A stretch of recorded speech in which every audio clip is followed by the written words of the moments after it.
नमस्कार दोस्तों, चलिए आज हम लोग स्टार्ट कर रहे हैं ना नीट का। हम लोग क्वेश्चन करेंगे। नीट का जो क्वेश्चन आया ना चैप्टर वाइज क्वेश्चन किया जाएगा। तो चैप्टर वाइज किया जाएगा ना। हमारे पास जो है ये देखिए, ये मॉडल पेपर है बना है।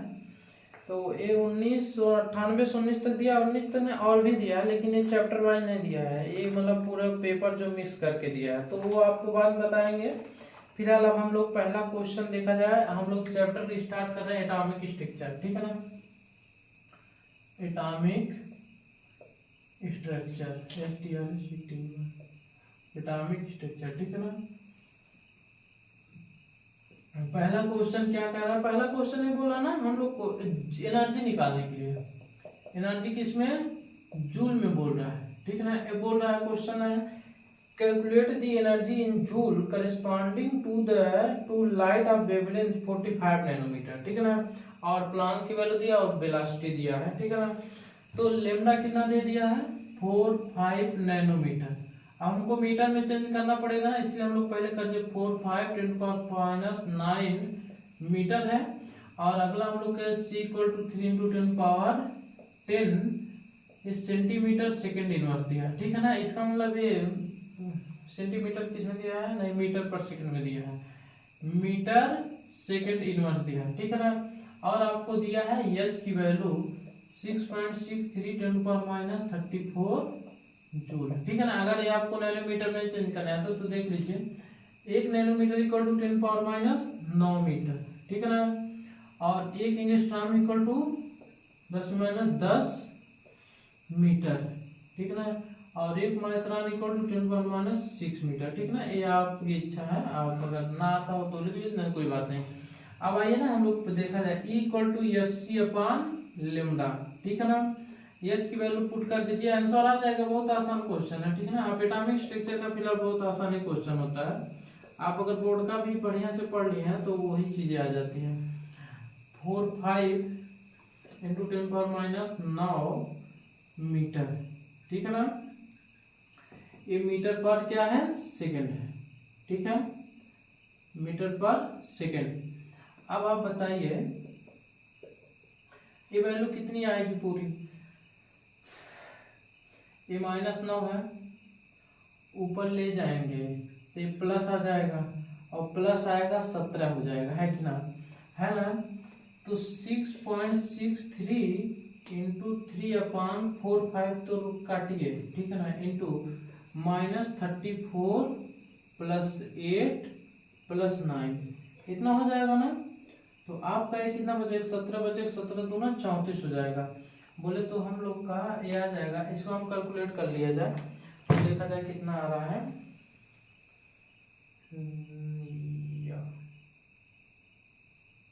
ठीक है, चलिए अब 6.63 × 3 अपान क्या हो जाएगा? अपान 45 हो जाएगा, ठीक है ना।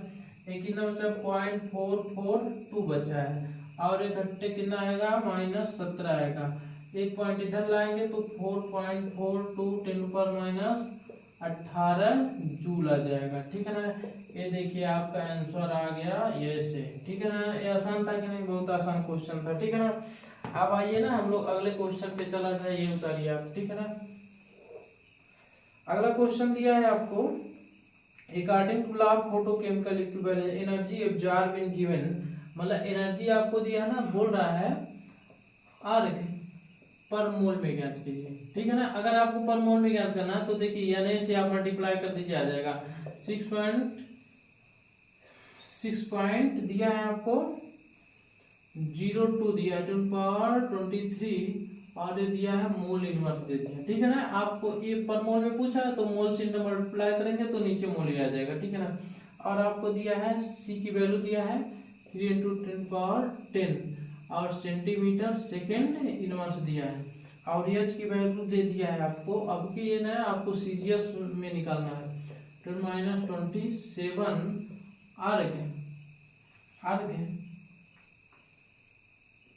अर्घ दिया, ठीक है ना। अब देखिए E = क्या होता है? अभी उसी फार्मूले पे चल रहा है, इसीलिए ये कितने साल का है, ये 2013 का है, ठीक है ना, 2013 का है, ठीक है ना। अभी और बता रहा हूँ आपको, अब देखिए ई बराबर सी अपॉन लेमडा कर लीजिए। अब हमको मोल में निकालना है ना, तो इसको एन से मल्टीप्लाई कर दीजिए, बस आपका मोल में निकल जाएगा। वैल्यू पुट कर दीजिए 6.02 इंटू 10⁻23 इंटू 6.62 10⁻34 और कितना सी की वैल्यू कितनी आ रही है 3 इंटू 10⁻3 इंटू 10 हो जाएगा। अब लेमडा की वैल्यू आंसर में ना लेमडा नहीं कैलकुलेट किया है, तो ऐसे इसको लेमडा को रहने दीजिए। ई बराबर अब आप कैलकुलेट कर दीजिए।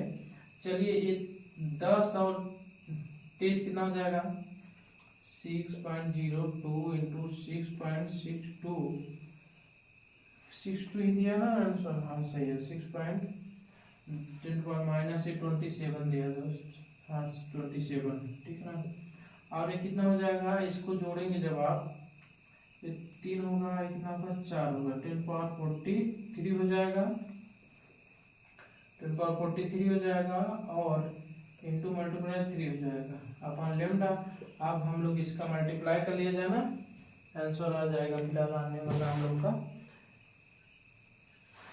ये 3 हो जाएगा और 3 हो जाएगा ना, और ये मल्टीप्लाई 10⁻27, ठीक है ना।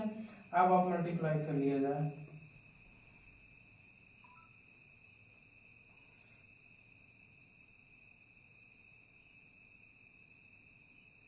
देखिए 6.02 इंटू 6.62 इंटू 3 कितना किया जा रहा है ना, तो 119 इंटू 5572 आ रहा है, इंटू ये कितना आएगा 27 33 बोले तो ये प्लस इतना बच जाएगा 30 3 33 बोले तो 6 बचेगा, है ना, अपॉन लेमडा आ जाएगा, ठीक।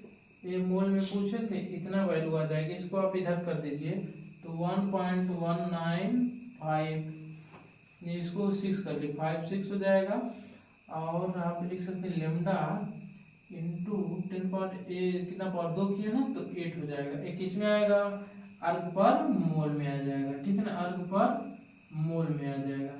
एक इसकी एनर्जी आ गई, ठीक है ना। ये क्वेश्चन था, ठीक है ना। अब आप कर लीजिए इसको। चलिए अब अगला क्वेश्चन हम लोग देखा जाए। अगला क्वेश्चन ना हम लोग को क्वांटम संख्या पे दिया है। आप क्वांटम संख्या पढ़े होंगे ना, और भी क्वेश्चन दिया ना, लेकिन वो अभी आपको बता रहे हैं जो जल्दी जल्दी खत्म होने वाला वो हम आपको पहले बता दे रहे हैं।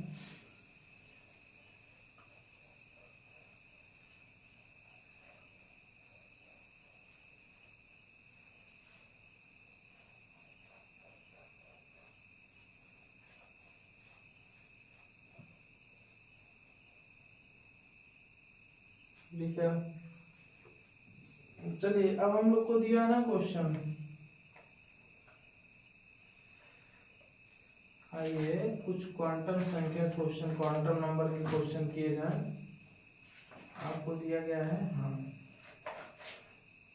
ये 2014 में आया था, 2014 का ही क्वांटम नंबर का क्वेश्चन है, 2014 में आया था, ठीक है ना। ये दिया ना, कह रहा है मैक्सिमम नंबर ऑफ ऑर्बिटल बताइए, maximum number of orbitals, maximum number of orbitals बताइए। यदि आपको दिया n बराबर 3, l बराबर 1 और ml इक्वल टू कितना दिया है 0, ठीक है ना। तो ml इक्वल टू 0 दिया, आप बताइए जो n होता है ना प्रिंसिपल क्वांटम नंबर होती है, एजीमुथल क्वांटम नंबर होता है, ये मैग्नेटिक क्वांटम नंबर होती है, ठीक है ना। जो n होता है ना वो हमको प्रिंसिपल क्वांटम नंबर को डिनोट करता है। तो आप देखिए थोड़ी चीजें आप समझिए, आप S P D F quantum number पढ़ेंगे तो जान रहे होंगे आप, 0 1 2 3 ये होता है, एल की वैल्यू होता है ना एसपीडीएफ के लिए। और देखिए जो एम की वैल्यू होती है ना वो एस के लिए 0 होती है, और पी के लिए +1 0 -1 होती है, और डी के लिए होती है -2 -1 0 +1 +2 होती है, ठीक है ना। एफ के लिए हमसे कोई मतलब ना है, लेकिन फिलहाल आप निकाल सकते हैं। -3 -2 -1 0 +1 +2 +3, ये वैल्यू होती है m के लिए। और इसमें 7 कक्षा होती है ना, 1 2 3 4 5 2 7, ठीक है ना, ये हो जाएंगे। और डी में कितनी होती है, 5 कक्षा होती है, 1 2 3 2 5 हो जाएगा। तो इसकी वैल्यू इसके लिए, इसकी वैल्यू इसके लिए, ये 0 है, ये +1 +2 हो जाएगा। पी के लिए कितनी है, 3 है ना, तो तीनों कक्षा +1 के लिए हो जाएगा 0 -1 और m 0 हो जाएगा, ठीक है ना। अब देखिए ये दिया हमसे पूछ रहा है मैक्सिमम नंबर ऑफ ऑर्बिटल्स क्या होंगे। मैक्सिमम नंबर ऑफ ऑर्बिटल्स यार हो सकते हैं, जैसे ये आप पढ़े होंगे ना, तो हम आप डायरेक्ट अब बता रहे हैं, उसे बता देते हैं कि जब मान लीजिए अगर ना कोई पढ़ा हो ना, तो उसके लिए भी आसान हो जाती है ना। तो 3 हो जाएगा।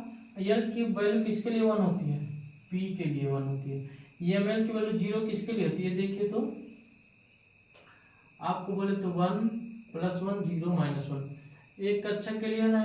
तो इसका मतलब ये जो कक्षक दिया ना, आप मान लीजिए पी एक्स है, पी वाई पी जेड, ठीक है ना, तो इसका मतलब है 3 पी वाई ऑर्बिटल दिया है। इसका मतलब इसमें कितनी ऑर्बिटल है, एक ऑर्बिटल्स है, ऑर्बिटल्स एक ऑर्बिटल्स है, ठीक है ना। चलिए अब हम लोग अगला क्वेश्चन फिर दिया है 2013 में लेके आया था, फिर जो क्वांटम नंबर वाला एक साथ कर लिया जाए, जहां मिले, जहां पे भी मिले दिया ना। मैक्सिमम नंबर ऑफ इलेक्ट्रॉन पूछा ना, यही उल्टा पूछ लिया, maximum number of electron, maximum number of electron. अब मैक्सिमम नंबर ऑफ इलेक्ट्रॉन के लिए बोला ना, n बराबर 3 हम दे रहे हैं, l बराबर 1 दे रहे हैं, और कह रहा है m की वैल्यू हम दे रहे हैं -1। अब बताओ दम हो तो, ठीक है ना। तो n की वैल्यू कितना देगा, 3 है।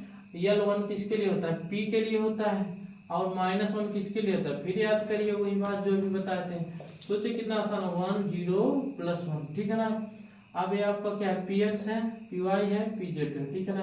तो -1 किसके लिए आया है, सॉरी इसके लिए -1 आया है, तो ये पी जेड मान लीजिए, ठीक है ना। और कितनी कक्षक हो जाएगी, एक कक्षक हो जाएगी। एक कक्षक में कितने इलेक्ट्रॉन होते हैं दोस्त, 2 इलेक्ट्रॉन अपोजिट दिशा में भरे जाते हैं, ठीक है ना। तो इसका क्या आ जाएगा, क्वांटम 2 आ जाएगा, ठीक है ना। अब दिया ना orbital angular momentum of A P electron given, ठीक है ना। ऑर्बिटल एंगुलर मोमेंटम आपको दिया ना पी के लिए, तो जानते क्या होता है, एंगुलर मोमेंटम जो होता है ऑर्बिटल का, ये 2012 का क्वेश्चन है दोस्त, 2012 का, ठीक है ना। ऑर्बिटल एंगुलर मोमेंटम जो होता है h/2π होता है, और √L+1 होता है, ठीक है ना, √L+1। और भी बोला ना पी इलेक्ट्रॉन के लिए बताइए momentum of P electron given. अब बताइए पी के लिए L का मान कितना होता है, 1 होता है, तो अब आपको आ गया h/2π √L की वैल्यू 1 और 1 + 1 कितना आ जाएगा, 2 आ जाएगा। तो √2h/2π, ये आंसर आ गया आपका। अब देख लीजिएगा आंसर आ जाएगा, ठीक है ना। अब आपको इसको और आगे भी अगर जानकारी लेनी चाहे तो ले सकते हैं। इसका ऊपर √2 से गुणा मल्टीप्लाई करते हैं, इसका √2 से, तो 2 2 2 हो जाएगा, 2 √2 हो जाएगा, ठीक है ना। तो फिलहाल आप क्या लिख सकते हैं इसको, 2/2 √2π, ये अच्छा 2 2 काट दीजिए। अब ये चपान क्या आ जाएगा, √2π आ जाएगा, ठीक है ना। ये आंसर आ जाएगा। फिलहाल इस एपिसोड में इतना ही है दोस्त, अगले एपिसोड में आपको और भी क्वेश्चन कराए जाएंगे, ठीक है ना।